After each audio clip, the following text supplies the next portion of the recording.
Le Congo est à nous.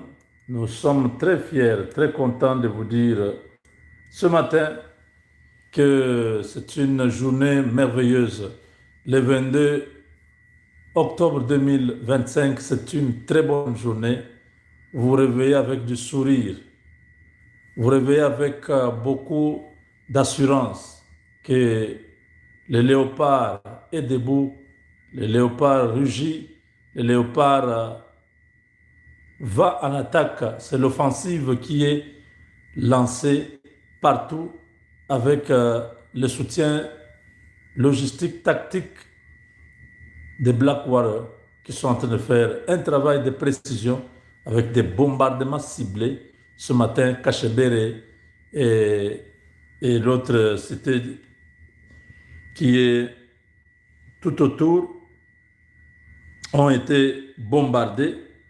Kachebere et Beat the Dealer wurde von Edward Thorpe geschrieben, ein Mathematiker, Professor und später erfolgreicher quoi je vais vous donner le nom. Voilà. Kachebere et Nyarushamba. Nyarushamba et Kachebere ont été bombardés. C'est pas loin de là. Déjà, la cité d'Engungu vient d'être récupérée totalement par les Ouazalendo et les FARDC. Les M23 en fuite. Beaucoup se dirigent maintenant vers Sake, Sake qui est juste à côté, et Karuba, les deux grandes agglomérations, Sake et Karuba, il y a l'afflux de ceux qui partent de Ngungu. Et dans les Rubaya, il y a une panique parce qu'ils ne savent pas à quel moment l'opération Épervier pourra passer par là. Vous savez que Sake, c'est leur centre d'exploitation de coltan, plutôt Rubaya, c'est leur centre d'exploitation de coltan. Rubaya est dans une panique en ce moment où nous parlons, parce que tous ces, toutes ces villes sont, toutes ces localités, ces cités ne sont pas trop loin. Vraiment, j'aimerais que vous soyez contents ce matin. Soyez contents. Vous savez, Ngungu, c'est pas loin de Minova. Minova est un peu en haut. Et puis Sake est en bas. Vous pouvez voir les lumières de Goma. À partir de Ngungu, vous pouvez voir les lumières de Goma. Donc, mes chers amis, aïe, aïe, aïe, aïe. Non, mais quand on a des choses comme ça, très tôt le matin, on est content. Hein? Nous sommes contents. La cité de Ngungu est passée sous contrôle de Ouazalendo et les FARDC qui se sont battus toute la nuit aux petites heures du matin. Les criminels ont lâché. Vous pouvez voir même sur la carte ici. Ngungu est là. Vous voyez Ruwengeri.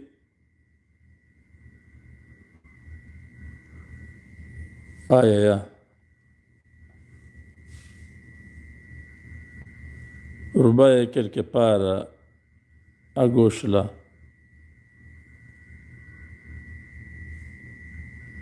Vous voyez, Karuba est là.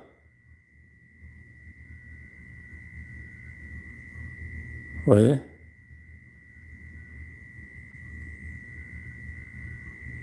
Vous voyez Rubaya. Rubaya n'est pas loin, vous voyez, n'est-ce pas? Rubaya est là. Et Gungu est ici. Donc, si vous montez là, vous êtes à Rubaya.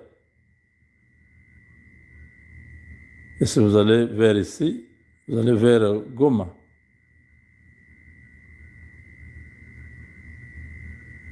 Vous voyez Chacha, tout ça.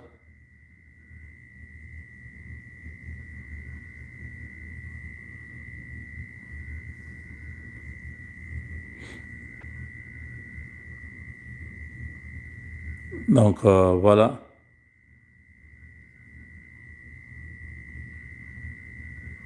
Oui, Minova.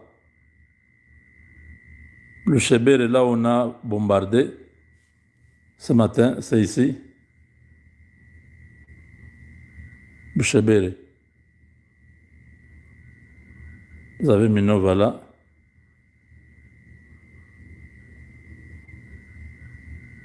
Donc voilà. Donc vous avez la carte qui vous montre tout. Et Ngungu. Donc on a déjà dépassé les Chacha, tout ça. On est en Ngungu. Ngungu, vous avez ça qui est là-bas. Vous avez Karuba. Vous avez. Vous êtes déjà à Goma. C'est pas trop loin de Goma. Donc l'endroit où nos hommes sont, parce que d'autres sont à Goma. Mais l'équipe qui est en train de venir là maintenant, ça c'est l'équipe dangereuse. Parce qu'ils viennent avec le FARDC. Le FARDC veut dire la logistique. Parce que quand les Ouazalènes se battent seuls, à un moment donné, ils n'ont plus de munitions, ils doivent faire des incursions pour aller récupérer quelques armes, tout ça. C'est un peu difficile. Mais quand ils viennent directement avec le FARDC, ils sont devant le FARDC derrière. La frappe continue. Donc ça, c'est une très bonne nouvelle. Je suis très content. Je suis très content. J'aimerais que vous puissiez vraiment partager au maximum. Nous sommes en train de récupérer tous les territoires que l'ennemi avait.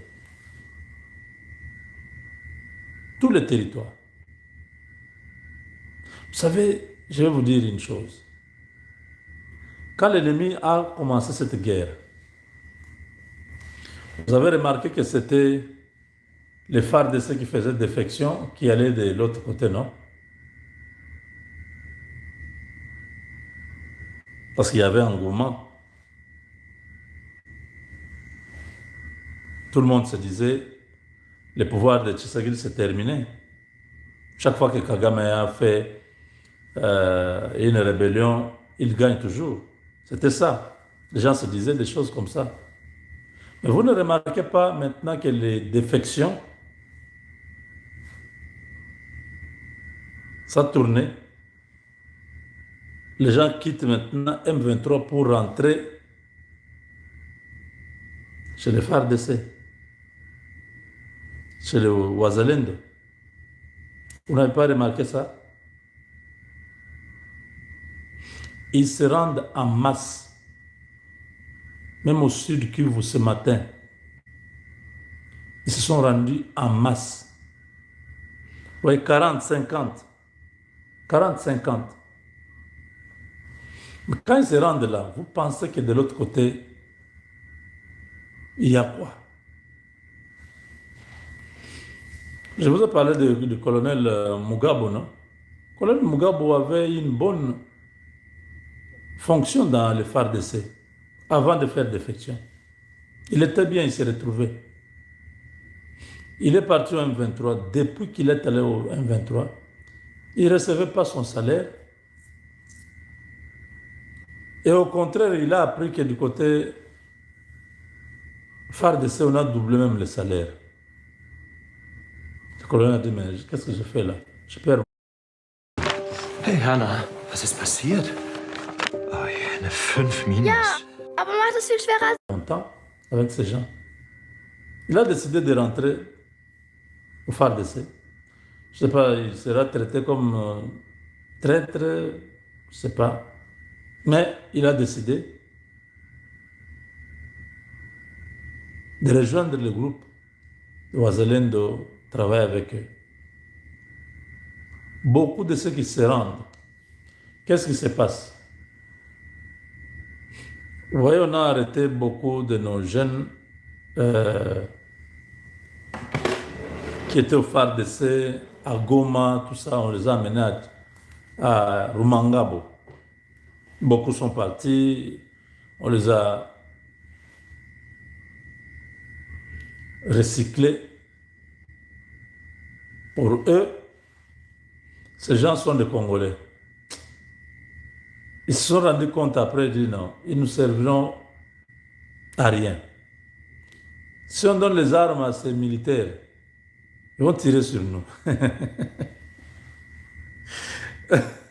Le M23 s'est rendu compte que c'était une erreur de prendre ces militaires de FARDC, les nourrir, les garder, les recycler. C'était une peine perdue. Tout ça, vous savez, c'est quoi? C'est nous qui avons fait ça, les médias. Nous avons parlé dans les médias, on a dit, nos frères, vous qui êtes allés dans les M23 là-bas, dès que vous avez les armes, tournez les armes contre ces Rwandais-là. Ils ont entendu. Le M23 a dit, non, non, ces gens, nous allons avec eux au front, mais on ne leur donne pas les armes. C'est pourquoi vous voyez beaucoup de rendus qui étaient au phare de ceux qui étaient traversés du côté de M23, soit volontairement ou par force. Aujourd'hui, ils sont en train de rentrer du côté phare de ces mains vides, sans armes. Parce qu'au M23, ils se sont rendus compte que s'ils donnent les armes à tous ces jeunes-là, ils étaient plus de 2000. Si on leur donne les armes, ils vont tirer dessus. Alors, vous voyez, ce n'est pas 200 militaires en train de marcher. 60 ont les armes, 140 par exemple, ils n'ont pas d'armes. Ils marchent main vide. Mais vous allez avec eux où? Main vide, ils ne vous seront pas utiles. C'était ça le problème. Ils se sont rendus compte que s'ils donnent les armes à ces jeunes Kinois, tout ça, les jeunes ils vont dire, bon, avant même que nous puissions aller loin, on tire sur vous. S'il faut mourir, on va mourir, mais on va vous exterminer tous. Ils ont compris ça. Maintenant, ces jeunes, sans armes, ils se disent, mais on fait quoi?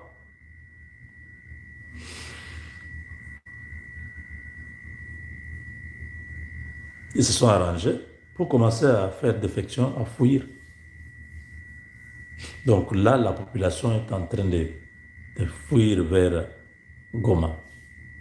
Plutôt Saké, d'autres passent directement jusqu'à Goma. Mais Goma sera dans le noir.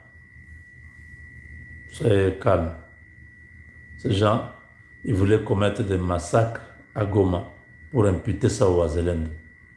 Ils voulaient cibler des familles, tuer des gens, faire un carnage à Goma et dire que ce sont les Wazalendo qui ont fait ça. Malheureusement, les Wazalendo ne sont pas officiellement responsables de Goma parce que c'est eux qui occupent la ville. Ils ne peuvent pas dire que c'est les Wazalendo qui ont fait ça. Ils doivent déployer les moyens pour garder toute la population. S'il y a quelque chose comme ça, c'est eux. Goma s'arrête dans le noir. Dès qu'on coupe le courant, on saura maintenant comment ces gens vont. Il faut que la population prenne des précautions pour charger les batteries et tout ça. Donc,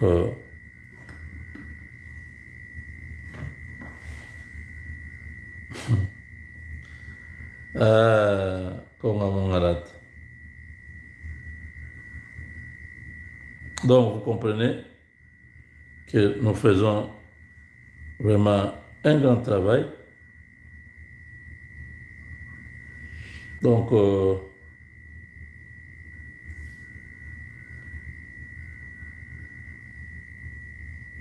me signale que...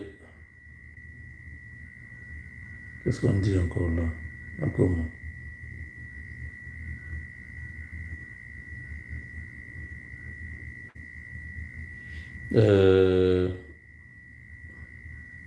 Les M23 sont en train de prendre les jeunes dans le quartier Ndosho.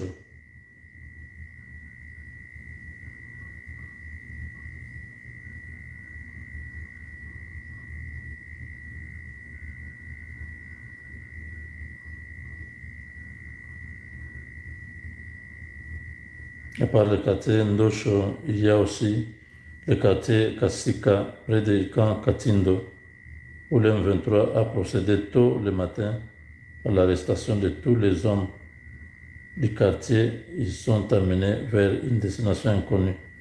Ils veulent aller tuer les jeunes. Ils croient que ce sont les Ouazalènes. Vous pensez que les Ouazalènes peuvent être dans la ville là? Quand ils font les opérations, c'est des gens qui sont devenus mystérieux. Donc voilà, chers amis, vous avez l'information, une information qu'il faut capitaliser, surtout que nous sommes en train de progresser sur le terrain. Chaque information dans le sens d'encourager, de soutenir notre armée et nos Azalendo, nous allons vous communiquer ça. Donc Ngungu, c'est une cité stratégique qui est au milieu entre Minova et de l'autre côté Sake. Sake qui est à quelques 20 km, 25 km de Goma. Et Ngungu est à peu près 6 km de là. Donc c'est pratiquement Goma qui est là. Alors les affrontements continuent et maintenant la population qui a peur, qui veut se protéger, la population a quitté la ville ou la cité de Ngungu. Voilà l'information qui continue sur le Congo est à nous. Avec Dieu, nous vaincrons.